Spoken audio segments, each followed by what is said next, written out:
First of all, a massive thank you to everyone that has been listening to the podcast and sending me lovely messages about it. However, I know from the analytics that we also have a ton of secret listeners. So if you're a secret listener, my request to you is as follows.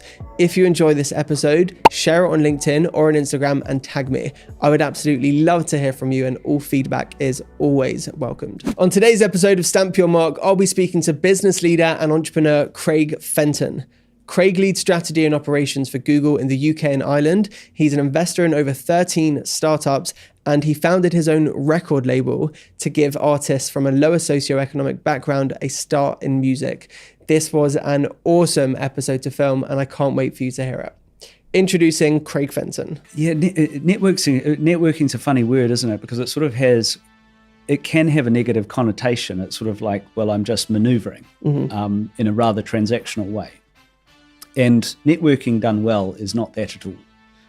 Networking done well is an exercise in surrounding yourself and making connections with people who are different from you, who will look at the world through a different lens because of their life experience, their background, the way they've been trained, where they grew up. There are lots of different markers that cause this difference in perspective.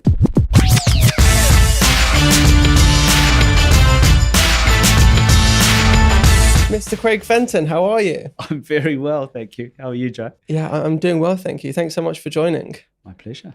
So I would love to start by reading out a snippet from one of your LinkedIn posts.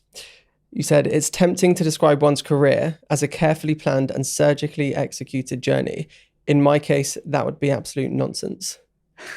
So what is the story of Craig Fenton? Well, more of what mathematicians might call a stochastic walk, where one stumbles from opportunity to opportunity without much coherent narrative, I guess, in between. But like many careers, sort of punctuated by luck, timing, and all of that things. I think there's one thing that has been quite consistent though, which is I'm pretty good at reading my own interest levels, and if I find that I'm waning in terms of my learning curve or the joy that the work is giving me, I tend to change. So if there's any golden thread, it would be that. But other than that, it's difficult to find coherence in my path. Got it. So what are the main kind of key milestones of your career? So I'm probably in my third trimester. Hopefully there will be more. Not that that's such a thing in a trimester. But first trimester, I was a lawyer. I trained. I did an undergraduate I did a B-commerce degree, so in finance and in law, it's a conjoint degree. And at that stage, you either went left and became a lawyer, or went right and became an accountant. And I chose to become a lawyer. I was a court lawyer, a barrister. Used to wear a horse's hair wig and have the black gown and so on. And did that for 6 years. It wasn't just a flash in the pan. And it was super interesting, intellectually stimulating. But I knew pretty early on that wasn't going to be me for the rest of my life. Didn't really know where to go next. And that's what led me to go back to university. Didn't do that the simple way. I actually moved hemispheres from New Zealand to the UK, and this is 24 years ago now, and went back to university, did an MBA, London Business School, which I felt was a useful way of sort of rebranding in a way, and then getting into business in some way. And the second trimester was with a company called Accenture. Management consulting, which I felt would be a great opportunity to work with different businesses in different states of digital disruption or rotation. And that was definitely true, a bit of business tourism, if you like. And then third trimester is where I am now, which is at Google, where I've been for the last 5 years. Brilliant. And you mentioned that your story and journey is punctuated by luck. What are some of the lucky things that you feel happened along the way? Feel very lucky to have worked with some of the people that I've worked with. I've always had great mentors in my career personally, starting with a couple of people, Richard Worth and Terry Sissons in New Zealand, who were great teachers, very patient with me. And, that pattern has continued. I've also had great mentors and working relationships at Accenture and now at Google. To some extent, timing, luck and timing, stepping into Google was not a calculated thing. It was partially that a role happened to be open at the very moment that I reached out to the guy who runs Google in EMEA, a guy called Matt Britton, lovely guy, only to have a coffee, actually. All I wanted to talk to him about was, what I felt were some interesting and important trends in the technology industry, and I thought he'd be a great guy to talk with, and one thing led to another. So was this just a cold message on LinkedIn? It was a cold message on LinkedIn. Wow. Actually, I dropped him a note. I've always had for many years, I've tried to meet 2 or 3 new people every week. So I think Matt was in my crosshairs that week, and I dropped a note to him. And I've always been a bit of a student of the industry, technology. And I said, look, Matt, I think these are the things that are happening at the moment. This is why I think they're interesting. I'd love to have a chat to you about them. Mm-hmm. And he didn't reply. I thought, okay, well, that's fair enough. He probably gets 600 of these every day, which he does, as it turns out. But I diarised to follow him up in a month. And I said, look, Matt, you probably get 600 of these a day. This one's different. I'd love to have a chat with you. And to his credit, he rather charitably replied, and the rest is history. Wow, that's brilliant. And so what is your current role at Google? And then also, what are the other projects you're involved with, from Big Community Records to angel investing to Coffee, Eggs and Inspiration? It'd be great to have an overview. So at Google, I lead strategy and operations. I'm the director of strategy and operations for Google's business in the UK and Ireland, which is the biggest country operation for Google outside the US. It's a big business. It's also a very mature digital market, the most mature digital market for Google globally. So it sort of acts as a little bit of, the hot front edge of the company. We get to sort of feel things here first. We try things here first, and for that reason, really interesting. Most of the technology, as you would expect, is sort of developed in big engineering groups, some of which are in Mountain View in California, some of which are here in Europe. But the way that the company goes to market in terms of its sort of business side as a media company is very local. So there's a lot of autonomy there, even though we're drawing from a common product set. Outside that, I'm a firm believer there's very few jobs in the world that satisfy 100% of your interests. And that's certainly true of me. So I've got a bunch of stuff that I do for fun, mostly outside work. That includes angel investing. I've got, I think, 13 companies, startups that I've invested in my portfolio at the moment. I've made some absolutely disastrous decisions and, hopefully a few good ones along the way. And that's the nature of angel investing. But I enjoy working with young entrepreneurs like you, or any entrepreneurs. I'm not being ageist here. Any entrepreneurs, people with disruptive ideas. I started a record label called Big Community Records almost 3 years ago now, which is about surfacing great creative talent from less privileged backgrounds and giving them their start. At the moment, it's primarily a rap label and getting quite busy, actually. We've got 3 things kicking off this year. We're doing this in 2022, so it's going to be an interesting year.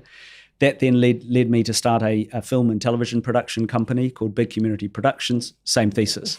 Great creatives, give them their first stage to shine. And the main focus at the moment is a short film about a deaf girl and her dog. And she is the heroine and superhero in this film. So I found myself in the unusual position of pitching that to a studio a couple of weeks ago. So a few things and a few hobbies as well. I fly planes for fun. Yeah. Wow. I mean, you do so much. And for as long as I've known you, probably 3 to 4 years now, it's always been like that. But you always give your all to everything at the same time. I've never seen you do something half-heartedly. So how do you find the time to do it? What is your method, your productivity kind of approach? Has it been 3 or 4 years already, Joe? It must have been. Jeez, time passes quickly. You're such an exciting fellow to spend time with. Well, a lot of people play tennis and go to yoga and make pottery. I do the things that I just described outside work. It's my leisure time. My wife describes me as an active relaxer. So the answer to your question is I find time outside the day job. And for me, it's not like work. It's a part of my sort of detaching or relaxing by doing something completely different. The weekends occasionally can be busy, but busy again. For me, it's sort of leisure and fun. And sometimes I've got two sons. Sometimes my boys sort of join me in some of these pursuits. They're keen rap fans, for example, so they're usually pretty keen on coming along for the ride if we're in the studio, for example, in the weekend. Yeah. On a nitty gritty level, like on a daily basis, are you really rigid with your time and what you allocate your time to? Militarily so. Okay. So my life is highly scheduled.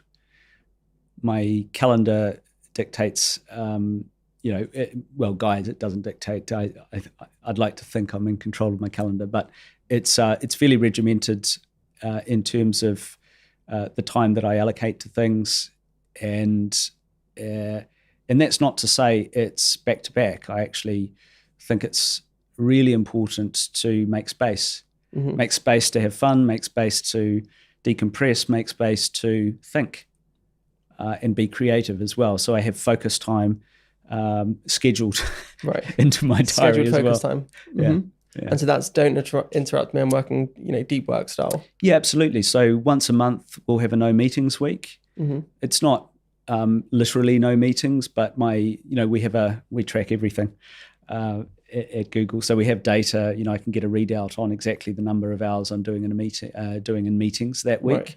And typically on a normal week, that'd be about 22 to 24 hours of meeting time. On a no meetings week, it would drop down to about 6 or 7, which feels very, very empty to me. And it means I can really get the head down and work. I don't do meetings or many emails on a Friday. So that's a weekly thing. That's a focused thing. And I never work on the weekend or on holiday. Right. Brilliant. And so if I were to say, you've achieved so much already in your career, is there one particular day or moment that you would love to relive in a good way? Yeah. Well, I'm a parent, and it would be strange for a parent to say that they wouldn't want to relive the day that their children were born. I've got 2, so I'm cheating a bit there. But that was certainly a life moment.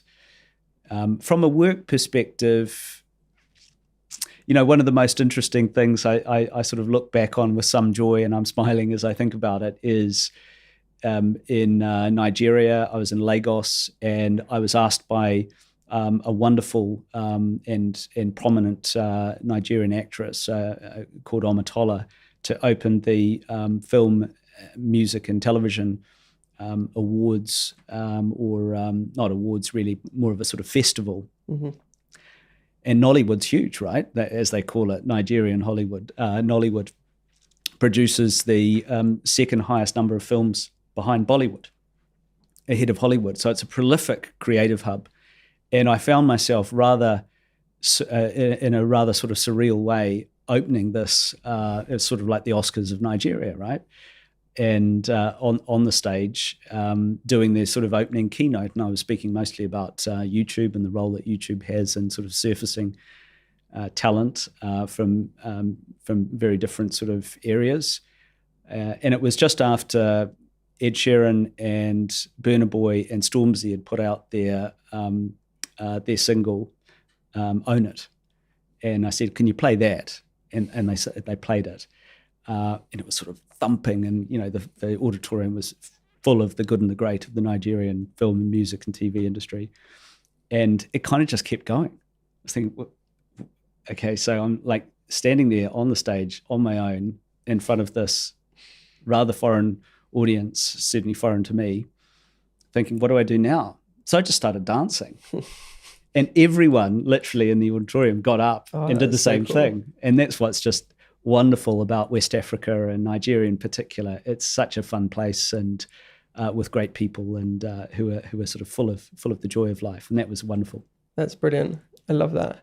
And something you said earlier was that you have always tried to meet 2 or 3 people a week. What's the criteria for who you meet? Interest, I suppose. Is this somebody who I feel is doing something that is worthwhile, interesting, different, courageous, and I want, I feel moved to help in some way? Is it somebody I feel I can learn something from? Yeah. So I guess no different criteria than most people have when they sort of choose to make an acquaintance. Yeah. So you've got 13 angel investments. You advise loads of people and businesses. You've got a massive team. You've got a family life. So I'm sure there's a lot of boundary setting there as well. Do you have a formula for saying no in like a polite Craig Fenton way? I do. I have, and I have to. Unfortunately, I have to say that more often than not these days, because I get a lot of approaches, and I frankly have more chats that I'd like to have than I have time available. So yes, I politely decline. But what I try to do is if there's a specific question, I'll try and answer that question. Mm-hmm. Do you ever feel guilty for not being able to kind of meet everyone? Oh, sure. But, I think having overloaded myself in the past, I know it's the lesser of 2 evils. Yeah, it's just got to be done. Yeah. It's something I used to, I would reach out to people when I was at uni and not get a response, or somebody would say no. And I would just think, bro, you can't be that busy. Why don't you have time for me? And I would take it so personally. But then now, we're in year 4 of running WOW, and, I've got the team, I've got the clients, I've got all of the bits and pieces that I need to do. And sometimes I want to respond to somebody, or I don't always respond, but I want to meet them and talk to them, but it's just not possible. And comparing my schedule to your schedule is completely different. Wow. But I still feel guilty because I can see myself on the other side of the screen just having that, why won't this person? I think you probably work harder than me. And why would anyone not want to meet with you, Joe? I mean, you were a famous YouTuber when you were at Cambridge. Back in the day, God, it feels like a lifetime ago now. But we're back with a podcast. Back on YouTube, about time. So I would love to know, leading on from that, around, your perspective on networking generally and how you go about it. Yeah, networking's a funny word, isn't it? Because it can have a negative connotation. It's sort of like, well, I'm just maneuvering in a rather transactional way. And networking done well is not that at all. Networking done well is an exercise in surrounding yourself and making connections with people who are different from you, who will look at the world through a different lens because of their life experience, their background, the way they've been trained, where they grew up. There are lots of different markers that cause this difference in perspective. And it's one of the great richnesses of life, riches of life, being able to surround yourself with people who can look at the same set of facts but reach a different conclusion or have a different angle on it. And I think that's just very interesting, and it advances us, right? It causes us to think in just a slightly different way every time that happens, and that's what personal growth is all about. Yeah. Where do you feel people go wrong in their approach? I think they're transactional, right? So there's a big difference between a good approach, would you like to have a coffee? I'd love to meet you, etc., and a bad one. On the bad side of the ledger, it's transactional. Here's what I'm trying to get from you. Will you do that? Full stop. What would be your advice to people who want to be a more effective networker, but without all the bad connotations? People who want to make genuine long-term relationships. Think about your audience. Think about the person that you're trying to establish contact with, what their interests are, what they're into. It's super easy to find that out these days because we're, our digital footprints are reasonably well developed, and genuinely think about what you can do for them. At the very minimum, think about why you would like to meet meet with them and articulate that in an authentic way. LinkedIn's a great tool, in my opinion. It's my primary, at least professional social platform. And there are examples at both ends of the spectrum. In fact, I've got a little folder of LinkedIn snafus that I've shared with you. But they typically are pre-baked, largely automated, probably bot-driven approaches. Yeah. Hey, I've heard, I read that, I read about Google. Sounds like an interesting idea. How'd you come up with that? That's literally one of the approaches I've had. And it's, no, you haven't. You haven't looked at me at all. That's purely transactional, and it's chancing the arm, just trying to get some time, and it's very one way. It's painful when you receive those messages. Yeah. Somebody messaged me recently on LinkedIn. They said, "Hey Annabelle, I saw you're a founder in London." I was like, "Well, come on." But yeah, so some of it is automation, some is just like pure lazy, and then sometimes people do put effort into it. I always love it when it's just a super relaxed, chilled, low-key message, where it's not the, hey, we're both XYZ, let's meet for a partnership about XYZ, but it's just very genuine. Saw this thing that you did, looked awesome, well done.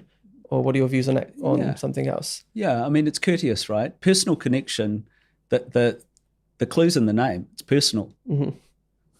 The other thing that sort of I have a bit of a bugbear on is so-and-so would love to meet you, so I'm approaching you with this. Yeah. Right, so-and-so couldn't be bothered taking the time to ask me that question themselves because they're too busy? Yeah. Do you think there's an etiquette for intros? Yes, definitely, yeah. And I think if it's, I make an effort myself, so I expect others to. Mm-hmm. And I think that's just common, right? That's common courtesy, and it's quite human. I remember a very awkward kind of intro that you very kindly set up for me. I won't go into the details of it, you know what I'm talking about. But you introed me to somebody, and I panicked, and I was like, oh my God, this person's so cool, I need to get this right, and ended up basically writing a sales pitch. And I was like, oh my God, no. And I haven't stopped thinking about that since, and this was years ago. And what did you learn from that, Joe? To never do that ever again. But to read the room, essentially, understand the context of why you're being introduced. But I think there's a definite intro etiquette. I think it's the worst thing when you're introduced to somebody without any kind of heads up, and so then you need to be the bearer of bad news for both parties. Yeah.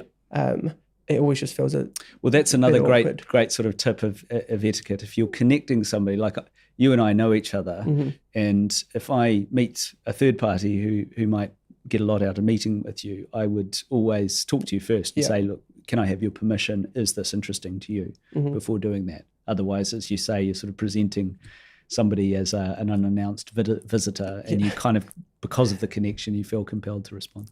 For all of the founders that you speak to, whether it's businesses that you invest in or that you advise, what piece of feedback do you find yourself giving most often? Because there's got to be a couple of recurring themes you see. Stay adaptable. The only thing true about the plan is that it's wrong, and will be proven so pretty soon after it's written. Mm-hmm. So it's important to have a vision, and it's important to have conviction and perseverance around that vision, but it's also important to be agile and adjust as you go. And this is particularly true of startups because by definition, certainly in seed phase or pre-seed phase, they start with a hypothesis. Here's a problem we think we're solving that customers, whether they're business to business or business to consumer customers, would value. And you're testing and experimenting with that hypothesis around market fit. And it won't be exactly right. It could be dramatically wrong. So I think staying agile is really important. It's hard to sort of give this advice, right? But being resilient mm-hmm. and perseverant, right? If you sort of get all dejected and down about the first stumble you have on the path, then it's going to be a very long journey. Yeah. So you've got to have some determination and perseverance and resilience there. It's a little bit like interviewing, but you're sort of doing it continuously, with an audience which you hope will become your customers, and you will get more no's than yeses in the same way, that interviews and auditions work. Mm-hmm. So you've got to be kind of resistant to that and have the thick skin to sort of roll with the punches. And then I think the third thing is, businesses are these sort of fictions that we make up and choose collectively to believe in. They don't actually exist. Businesses are simply collections of people. So surrounding yourself with great people who are better than you in important ways and getting out of their way is really important. So have you ever had a kind of career midlife style crisis? And if so, what was that like? Oh, every week. Every week. I mean, it's a constant almost. No, I think, look, I think all of us have this sort of restlessness within us. Mm-hmm. I love to be uncomfortable. And I think it's a great thing to strive for, actually, personally, in one's career, as well as if you're running a company, an organization, a non-profit. You need to have this relentless restlessness about you because the world keeps moving. And if you've found a sweet spot, then it's not going to remain sweet for very long. That's true. That's always true. And it's one of the principles actually that's been studied and sort of surfaced around the All Blacks rugby team. Mm-hmm. It's a national obligation of mine, of course, as a Kiwi to talk about the All Blacks at some stage. It's sort of in our passport contract. But this is a team of 15 people, both male and female team, from a country that has a population of 4 million that live there, 3 million when I was growing up, in the bottom of the world, and only half of them play rugby. And they are the most successful rugby team over a 100-year period in history. Not only that, but they're the most successful sporting team of any sport in history. The win rate is something like 70 or 80%. And how can that be true when you've got such a small talent pool to perform at such a consistent level for so long? And one of the principles, a great book by a guy called James Kerr called Legacy. And James studies the All Blacks, as many have. And one of the principles that the All Blacks have is when you're on top of your game, you change your game. So you talk about an existential crossroads. This is the notion of relentless restlessness. You're only as good as the game that you're about to play.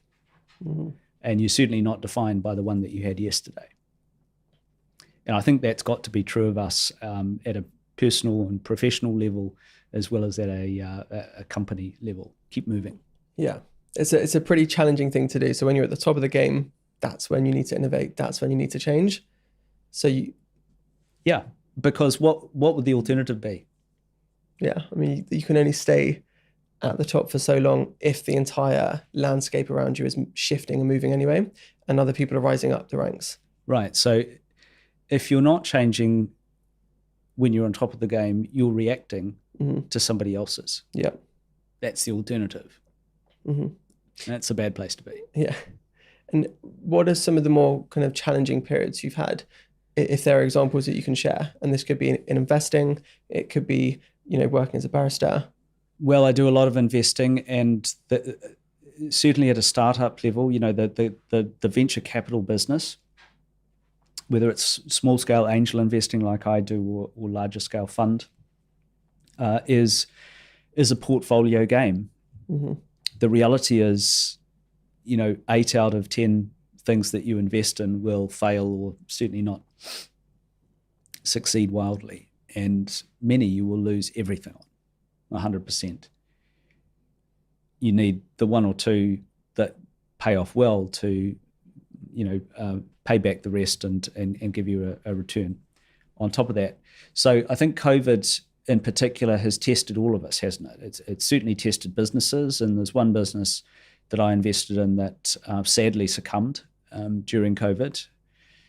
Wound up in it was a solvent wind up in the end, but it was a recruitment business. And of course, people were doing furloughs. They weren't recruiting. And that's hard, That's hard to see an entrepreneur, guy's name's Aidan Kramer, he's a fantastic entrepreneur, have their rug pulled from under them on an idea that was fundamentally sound, using a technology that was great, and just, shit happens, right? Yeah. And you can't control everything. So that's tough. What was some of the advice you were giving to Aidan at the time? When the going gets tough in a small business, the number one thing you need to focus on is cash flow. So to begin with, it was practical advice like that, right? You've got to manage the relationship between your burn rate and your income, and manage your runway. And when that runway starts to expire, you've got to call that. Yeah. Hard as that may be, rather than continue, because you can quickly get into a position where you're trading insolvently, which is not a good thing. It's not a good thing from a legal perspective, but more importantly, it's not fair. It's not fair on creditors. It's not fair on employees. So that's really tough, right? And it feels very much like a failure. But paradoxically, I think it's the failures that teach us the most. And experience, if you think about it, is nothing more than a series of failures that you stitch together, or at least the learnings from them. So I think the idea of failing is underrated. Like, you wouldn't set out to fail, but if you're not failing regularly, you're probably not being courageous enough in the risks that you're taking. There's a great educational commentator called Sir Ken Robinson, who sadly died, I think, in 2020. And he said, if you're not prepared to fail, you'll never come up with anything original. How true. So Aidan's gone on to great things, and he is much wealthier in terms of the learning that he's had and the experience that he's had for the failure that he went through, and I went through as an investor. I lost all of my money. Yeah. Okay, but that's the game. That's the game. And, I admire his courage and his entrepreneurial nous, and I'd invest in him again in a heartbeat. Wow. It's interesting because within entrepreneurship, people talk about failure really often and how failure is a good thing. But then when you see it right in front of you, it must feel like, it's so close to you. You've put your money into it. You've put so much of your time coaching this person and advising them. Yeah. Like, that must feel like a real challenge. Yeah, there's a few things like that in life, aren't there? Like I felt at one stage that running the London Marathon would be a great thing to do. It felt awful at the time, certainly after I hit the wall around London Bridge or Tower Bridge with dehydration, because I wasn't managing that properly. It just felt terrible. Oh, was that around mile 16, 17? Yep. Yeah. You've done it. You've done a marathon. I've done it. It was not fun. Yeah, it's not fun, but it feels good afterwards. A sports massage, much the same. Oh, must have a sports massage, would be good for you. Well, it feels really bad at the time. But it's good for you. And I think life's a little bit like that. And, it's the failures that move us forward. If we did it right to begin with, we already knew it. Yeah. I saw on LinkedIn, I think it was last night, a guy called Dom Holland, who founded a company called Fast. It's like a quick payment, one-click payment solution. Yep. This is somebody who I have watched in awe. Like, I thought this person was brilliant. I thought the business was so sound. They continue to make headlines for raising well over $100 million. From Stripe and others. From Stripe, from Index. Yeah. And then yesterday I saw a post from him saying they're closing, they're done. And they raised something like $130 million. Yeah. And they were getting, I think it was $600K in revenue, in yearly revenue. They had a £10 million a month or $10 million a month burn rate. And so they're done now. And just seeing that, that's nothing to do with me. I don't know the guy. I don't really know anyone at the company, but I did watch them and think, wow, they are doing such brilliant things. And to just see that now close so quickly, it's like, whoa, kind of takes you back a little bit. Well, if you're going to come unstuck, do it big time. Yeah, exactly. In terms of advice for young people, let's say for graduates, what are the most kind of, what are the best bits of advice you think you can share? I think you need to find your why. We get to these crossroads in our lives, whether it's finishing school and deciding where to go next, finishing a university or apprenticeship or whatever path you took after high school, deciding where to go next. And I think we can become discombobulated and confused by the what job, what company, what title. And it's irrelevant. It's irrelevant and it's confusing. It's the why that matters. And the why is more about the thing that excites you, that ignites and feeds a passion. It's the thing that you sit up, you start to talk faster, your eyes light up, you maybe partake in whatever this is during your leisure hours because it's just fun. These are all signals, visceral signals of something that you're passionate about. And that's your why. And that must always be the first lens that you look through. Have that dialogue with yourself. And you probably need to take yourself through several layers to really get at, okay, so why do I find that interesting? Why is that exciting to me? Keep asking yourself that until you get to the essence of it. And try and write it down. And if you can't write it down in one or two sentences, you probably haven't boiled it down to its essence yet. But that must remain your primary filter. And anything that you consider needs to be seen through that filter first. Does it satisfy my why? If yes, I'm going to go for it. If no, I'm not going to do it. Yeah. So it'll bore me. What's your why? I like to build things and change things.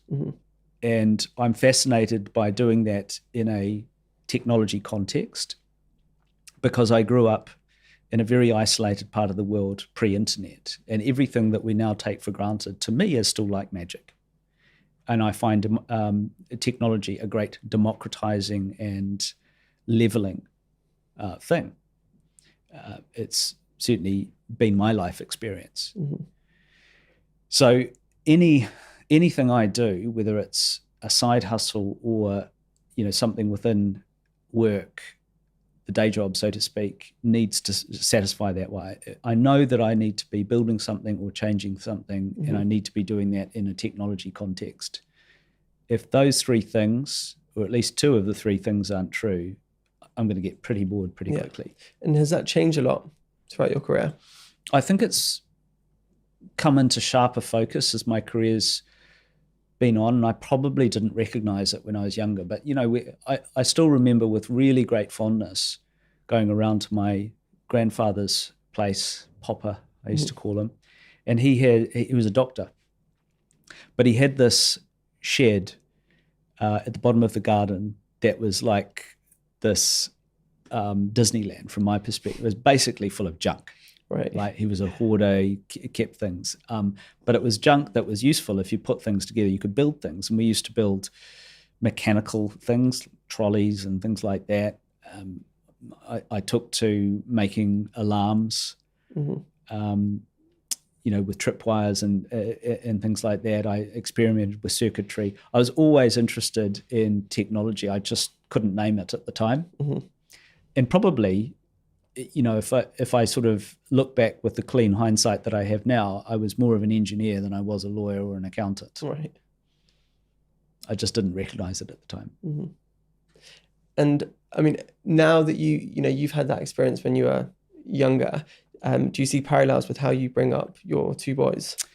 Very much so. My experience has informed the way that we parent. My wife's Meredith, and what we are really, neither of my parents went to university, by the way, so I don't have the sort of preconditioned, there is a path and the path looks like this.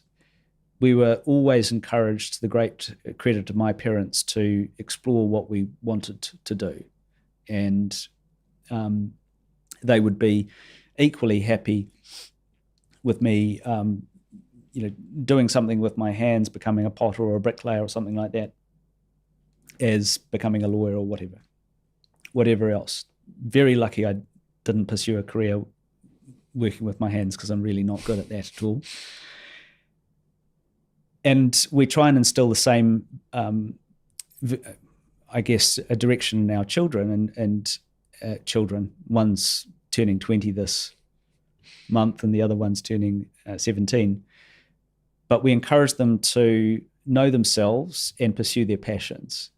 And I really, really don't care where that takes them. I don't care if they go to university or not go to university. I don't care if they do something in the same industry that I'm in or do something totally different. Mm-hmm. At one stage, it looked like my eldest son wanted to pursue acting. And I think that's great.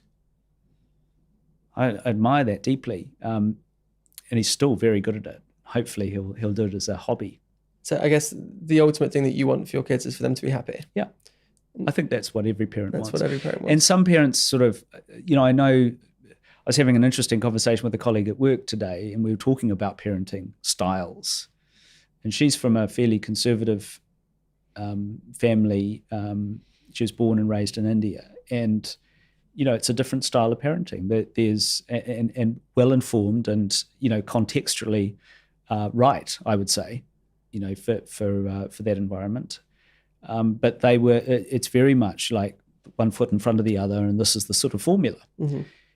Whereas, it's more of a line. Whereas I think the way that we try and parent is more of a trumpet, more of a sort of an outward cone that's open to many, many different avenues. Mm-hmm. And my own view is that that's the best formula for contentment. Yeah, I think by the time my mum got to having me, I was one of 6 and I was the youngest. And she had tried all the strict parenting with the older ones, and she kind of just knew by that point, if you ground a kid, it's going to end up being kind of more work for you.